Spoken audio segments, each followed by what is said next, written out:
a ese hormigón. La prueba de fuerza de compresión medirá cuánta presión puede soportar esta muestra hasta llegar a romperse.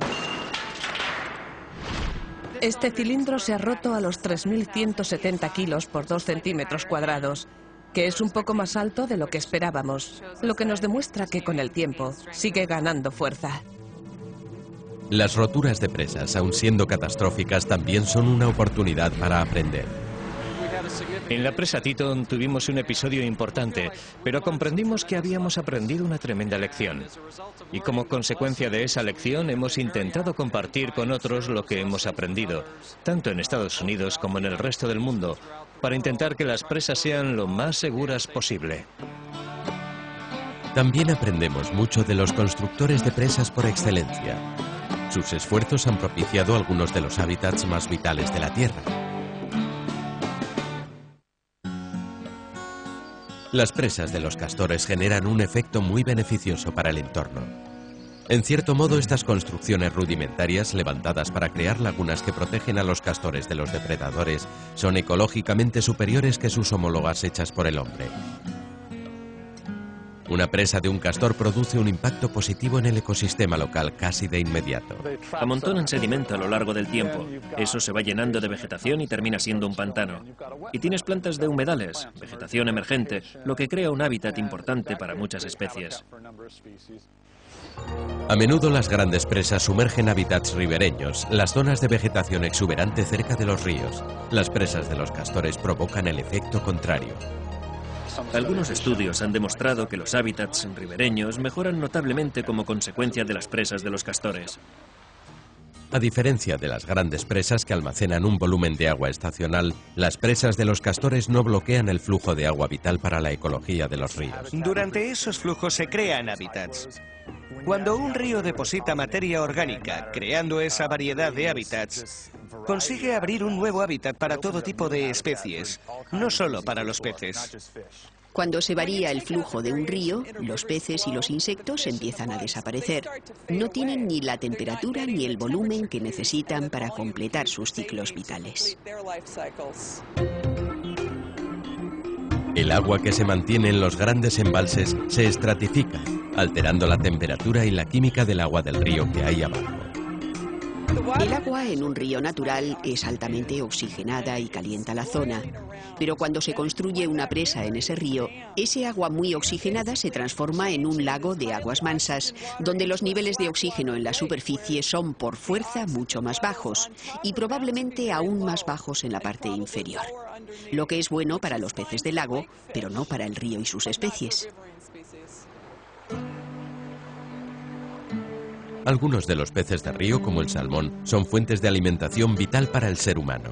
Y las condiciones del agua en las presas está propiciando un enorme descenso en su población. Actualmente las poblaciones de salmón de Estados Unidos llegan solo a un 6% de sus niveles históricos. Pero puede haber una solución tecnológica para esta reducción del oxígeno en el agua. Desarrollamos paletas de turbina huecas. Las turbinas normales están hechas de un componente de acero fundido y son sólidas, pero utilizando estos diseños de paletas de turbina huecas, podemos introducir aire en la turbina en una nube de pequeñas burbujas. Estas pasan al agua el oxígeno de las pequeñas burbujas, por lo que aumentan los niveles de oxígeno disuelto en el agua de aguas abajo de la presa. Y eso es fantástico para los peces. Tras siglos construyendo presas, algunas comunidades en Estados Unidos se están replanteando prescindir de ellas, sobre todo de las más anticuadas. Algunas comunidades están adoptando esta postura siempre que tenga sentido. En Estados Unidos ya se ha prescindido de unas 550 presas, más de 200 desde 1999. En el caso de la presa Cascadas en el Parque Nacional Yosemite, su eliminación significó devolver un entorno protegido a un estado más salvaje. Estoy aquí a orillas del río Merced en el Parque Nacional Yosemite. Estamos a unos 5 kilómetros de Yosemite Valley y ante la antigua vista de la presa Cascadas. Esta presa fue construida a principios del siglo XX para generar energía hidroeléctrica para Yosemite Valley. Cuando en 1985 la presa dejó de ser operativa y no volvió a producir energía, la presa y sus estructuras quedaron obsoletas, por lo que los del servicio del Parque Nacional decidimos quitarla. Finalizada en 1917, la presa de 56 metros de longitud fue construida con troncos que al unirlos formaban una estructura en forma de nichos que después se iban a rellenar con rocas. Esta presa rudimentaria, recubierta con tablas de secuoyas y flanqueada por contrafuertes de hormigón de 9 metros, presentaba problemas a la hora de su demolición.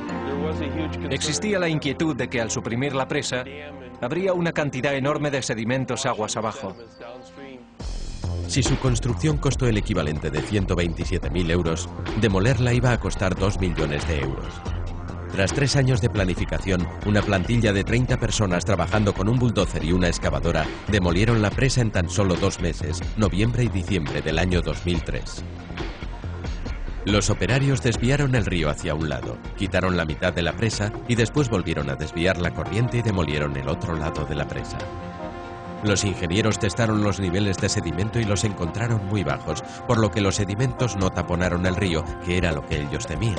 Los operarios utilizaron el exceso de sedimento para rellenar el hueco donde había estado la presa. Con la presa fuera de circulación, el equipo de medio ambiente se puso manos a la obra para restablecer el hábitat de un río que fluye libremente. Teníamos que vigilar muchas zonas. El propio canal que iba a quedar expuesto, las tierras que quedaron inundadas y esta orilla. Cada uno de ellos presentaba un problema diferente. El canal iba a caer 3,5 metros. Eso significaba que el nivel freático iba a caer 3,5 metros. Las tierras inundadas iban a extenderse. Y esta fue una gran oportunidad para nosotros, porque esta es una zona biológicamente rica para la flora y la fauna. En total, en las tierras inundadas, plantamos 3.000 plantas, todas ellas especies de la zona. La gente que visita esta zona no sabrá que una vez aquí hubo una presa. Para mí es muy gratificante y muy emocionante poder ver al río Merced fluyendo libremente. Ha vuelto a ser un río salvaje y pintoresco.